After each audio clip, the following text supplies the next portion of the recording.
Men bir xulosaga ko'p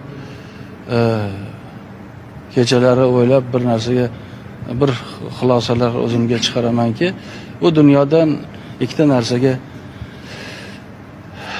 juda katta e'tibor berish kerak, hayot mazmuni qilib shuni qo'yish kerak. Birinchidan Xudo g'azabidan qo'rqish kerak. Xudo qahridan qo'rqish kerak. Oxiratdan qo'rqish kerak. Ikkinchi masala shuki, har tomonlama agarki bizlar birlashib harakat qiladigan bo'lsak, Xudoni o'zi o'z marhamatini beradi. O'z ne'matini beradi. Yo'limizni ochib beradi. Har qaysi inson O'zbekistonda shu haqida o'ylasin. Xudo bor. Kerakli aytalik vaqtda o'zimizni himoyalaydi. Yaxshi niyatda, pok niyatda so'raganlarni. Ey Xudo bizlarni asra deb ertalab har qaysi odam gapirsa, o'zing aql o'rgat, o'zing bizga madadkor bo'l deb gapirsa agar bo'ldi.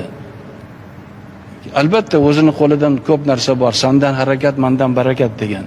Lekin shu bilan birga shu narsalarni men doim o'ylab, mana shu bugun shu fursatdan foydalanib odamlarga shu fikrlarni yetkazmoqchiman.